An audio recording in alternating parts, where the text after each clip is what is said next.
Merci pour tout ce matin, pour les chants, ceux qui ont fait la louange, pour Christelle, ton chant aussi. On va prendre tout à l'heure la Sainte Seine et ça allait tellement bien avec ce moment qu'on va pouvoir partager ensemble.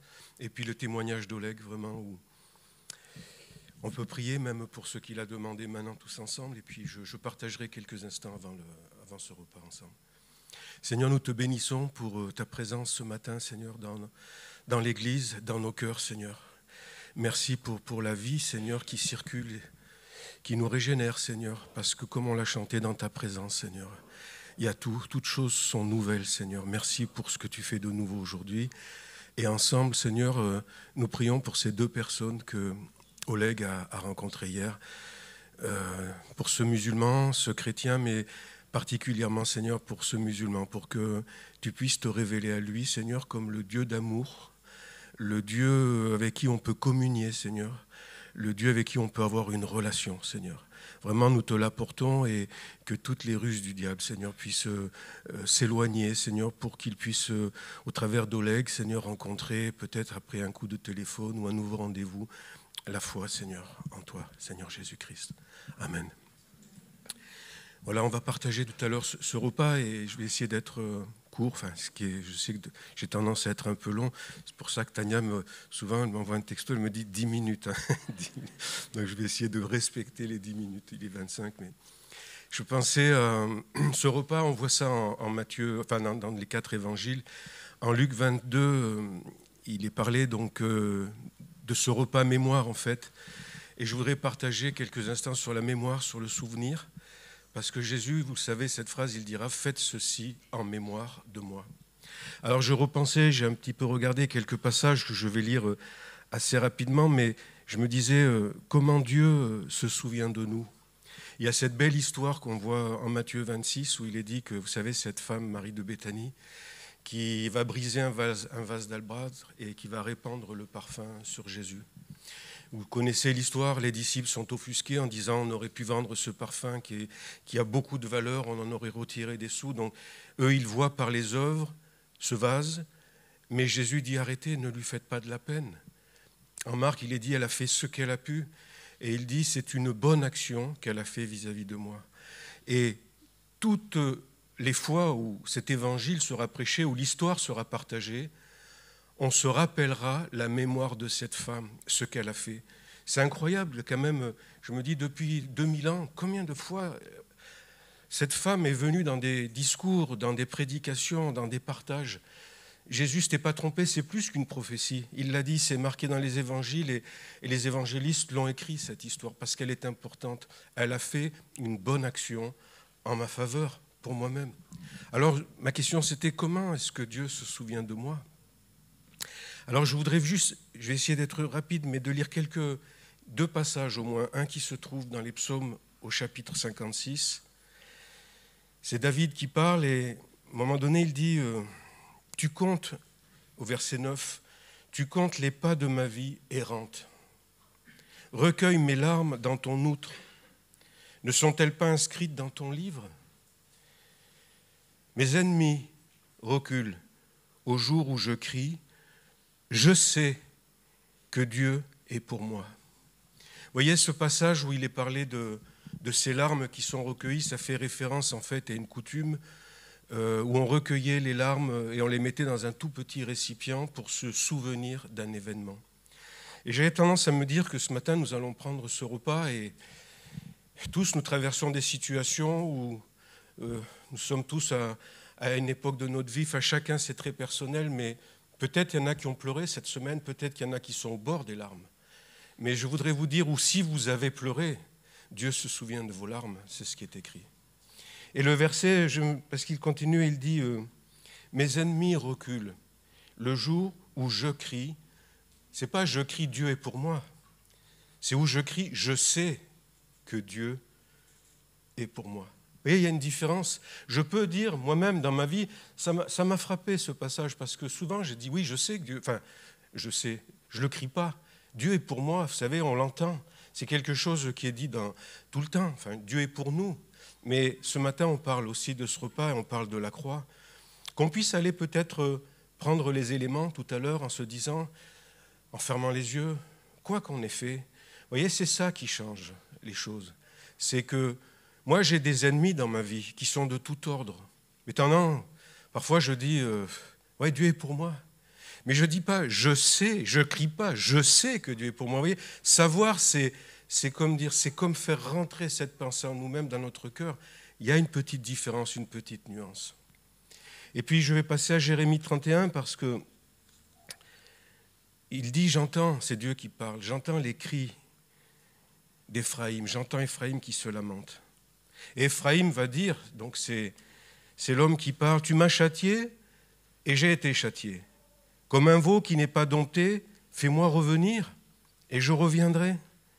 Car tu es l'Éternel, mon Dieu. Après m'être détourné, j'éprouve du repentir. Et après avoir reconnu mes fautes, je frappe sur ma cuisse. Je suis honteux et confus, car je porte l'opprobre de ma jeunesse.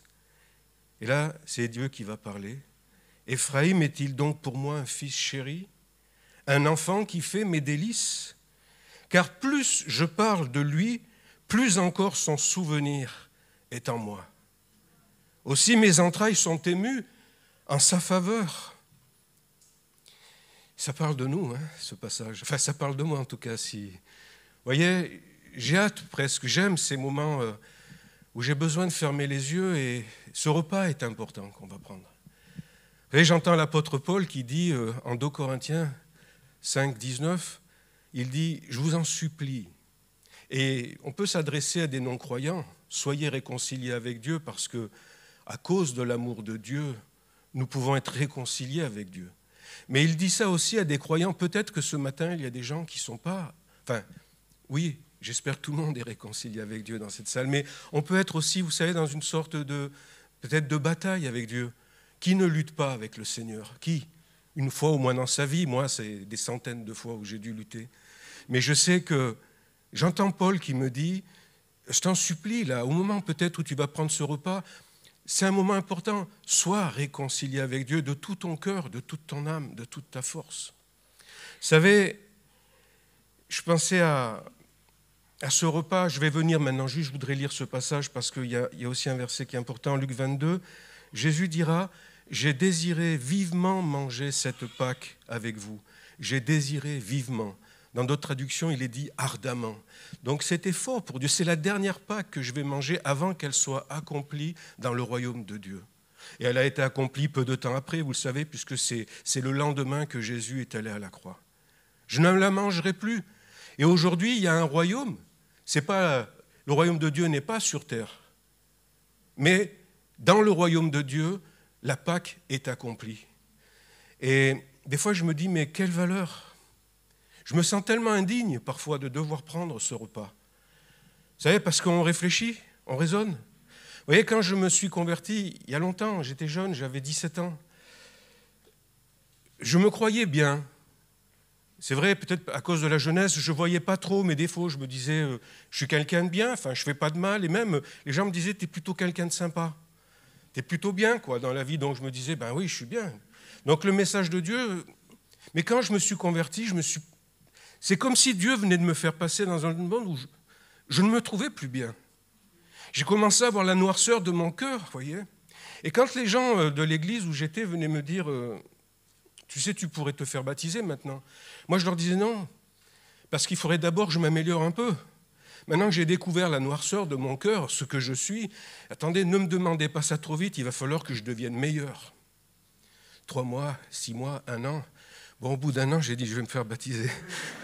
C'est pas parce que j'étais meilleur, mais j'ai compris que je ne le serai jamais plus. Ce matin, on était sur l'autoroute avec Catherine et on a vu une grande banderole, vous savez, sur le pont avant d'arriver à Montpellier. Il était écrit « Tu es précieux, Jésus t'aime ». Mais en énorme, en grand, on ne pouvait pas la louper. Le mot précieux, bon, je ne l'aime pas trop dans ce sens-là, si vous voulez, mais c'est bien parce que ça m'a rappelé l'amour de Dieu. C'est vrai que pour lui, nous sommes quelque chose, mais j'ai toujours l'impression d'être un sauveur, un pécheur sauvé par grâce.